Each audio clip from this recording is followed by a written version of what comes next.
Shalom, mari kita bersuka cita dalam hadirat Tuhan, karena Tuhan yang memberikan kita sukacita. Terima kasih Tuhan Yesus. Terima kasih Tuhan. Sukacitaku penuh, ku bermazmur bagimu, karena ku tahu ku telah ditebus oleh curahan darahmu.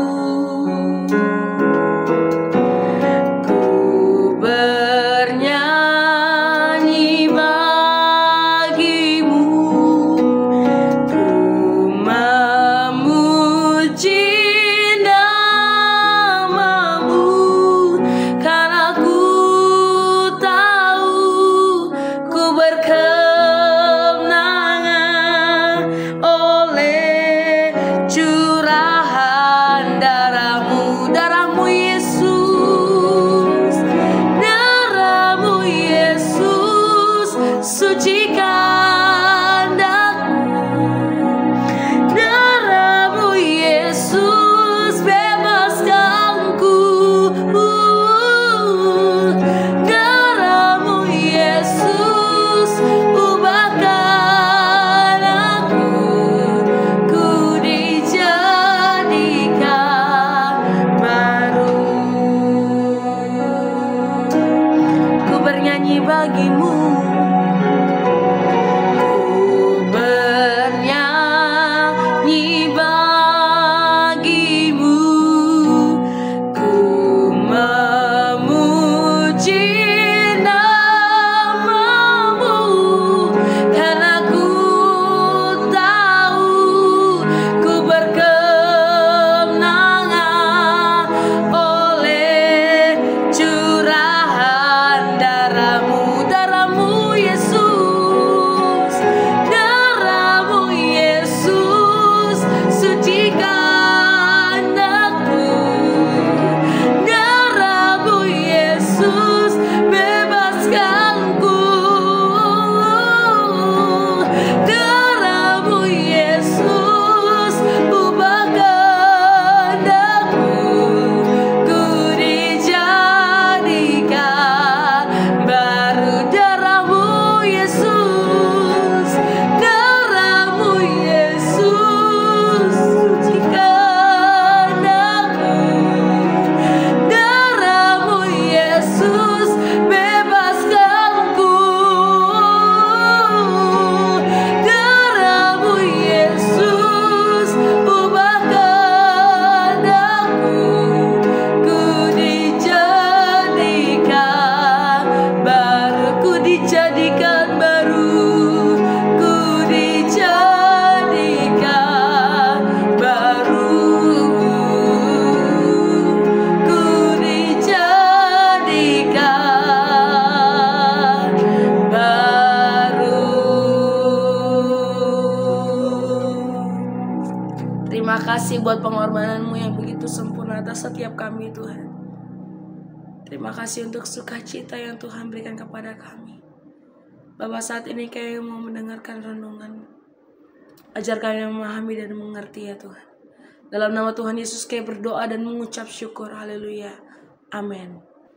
Shalom Bapak Ibu, Saudara yang dikasihi Tuhan. Kembali bersama dengan saya pada hari ini Selasa tanggal 24 Desember 2024. Saya mau ajak saudara kita akan membaca dan merenungkan firman Tuhan yang pada hari ini bertemakan berita terbesar bagi dunia. Saya akan bacakan bagi saudara, diambil dari Lukas 2 ayat 10. Lalu kata malaikat itu kepada mereka, "Jangan takut, sebab sesungguhnya aku memberitakan kepadamu kesukaan besar untuk seluruh bangsa." Jangan takut adalah ucapan malaikat yang merupakan salam yang biasa digunakan bagi orang yang menjadi gentar melihat hal yang aneh dan spektakuler seperti yang terjadi dalam Lukas 1 ayat 13 dan Lukas 1 ayat 30. Dalam ayat bacaan di atas, kata seluruh bangsa memiliki arti dari terjemahan American Standard Version adalah Israel. Sehingga dapat ditafsirkan bahwa malaikat datang hadir di hadapan para gembala untuk menyampaikan berita besar bagi bangsa Israel yang selama ini telah dinanti-nantikan. Para gembala meresponi positif berita kabar baik dari Allah yang disampaikan oleh malaikat. Siapa para gembala itu? Pada zaman itu, para gembala adalah orang-orang yang tersisihkan dan tidak dihormati oleh orang Yahudi. Secara khusus tidak dihormati oleh para rabi Yahudi karena mereka dianggap orang-orang bodoh, tidak terdidik, suka mencuri anak domba, tidak jujur, dan sering melakukan pekerjaan yang dianggap najis. Para gembala sering berpindah-pindah tempat tinggal dan lebih senang tidur di padang belantara bersama dengan ternak mereka. Mereka tidak diperkenankan untuk ikut ibadah di bait Allah dan tidak mendapatkan kesempatan untuk bersaksi di pengadilan. Namun Allah punya pandangan yang berbeda dengan para rabi Yahudi. Allah berkenan menyampaikan anugerah berita besar tersebut kepada para gembala sebagai pendengar yang pertama. Bagaimana respons para gembala saat diperhadapkan dengan berita yang disampaikan oleh malaikat? Maka yang pertama, pada awalnya mereka takut namun berubah menjadi sukacita.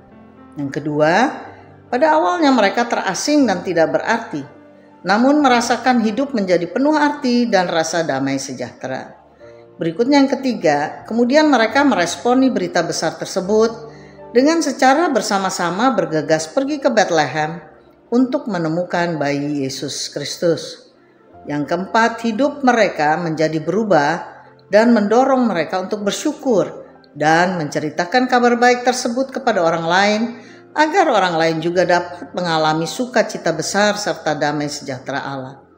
Secara teologis, kabar baik atau yang dikenal sebagai Injil Kristus disediakan bagi semua orang. Namun dalam kenyataannya, respons manusia terhadap kabar baik itu bisa berbeda-beda karena beberapa alasan, yaitu yang pertama, kebebasan memilih. Tuhan memberi kebebasan kepada manusia untuk menerima atau menolak kabar baik tersebut. Tidak semua orang memilih untuk percaya dan menerima keselamatan yang ditawarkan. Yang kedua, perbedaan keyakinan dan perspektif. Berbagai latar belakang manusia akan kepercayaan, budaya, dan nilai-nilai kehidupan akan mempengaruhi bagaimana seseorang meresponi Injil. Banyak orang merasa asing dan tidak sejalan dengan pengajaran kekristenan. Yang ketiga, pemahaman yang belum lengkap. Karena keterbatasan pemahaman dari banyak orang tentang makna dan pentingnya kabar baik keselamatan tersebut, maka sulit bagi mereka untuk menerimanya. Berikutnya yang keempat, kondisi hati dan penerimaan. Sikap hati seseorang memiliki peran dalam menerima berita baik ini. Bagi mereka yang membuka hati dan haus akan kebenaran, akan dengan mudah menerima kabar baik Injil dengan sukacita. Sedangkan bagi mereka yang masih berkeras hati atau masih memiliki kesombongan akan sulit menerimanya. Bagaimana respons orang percaya dalam menerima kabar baik keselamatan? Maka yang pertama, hati bersukacita dan bersyukur. Kedatangan Yesus Kristus adalah jawaban atas janji Allah yang telah lama dinantikan. Berita sukacita akan membawa pengharapan baru bagi setiap mereka yang percaya. Kedua, kehilangan rasa takut. Berita kedatangan Yesus Kristus akan memberikan penghiburan dan menghilangkan rasa takut karena Allah datang untuk menyelamatkan umatnya yang percaya. Yang ketiga, pengharapan yang diperbarui. Berita Injil ini mengingatkan orang percaya akan kasih dan pemeliharaan Allah yang setia. Yang keempat, kepatuhan dan iman. Orang percaya diharapkan menanggapi berita besar ini dengan iman dan ketaatan, serta mempercayai rencana Allah yang sempurna. Refleksi kita pada hari ini, berita keselamatan yang disampaikan malaikat kepada para gembala juga disampaikan bagi semua orang saat ini. Kabar baik ini akan membawa damai, sukacita, dan rasa syukur yang mendalam bagi semua orang yang percaya. Nah, demikian perenungan kita pada hari ini. Mari saudara kita berdoa.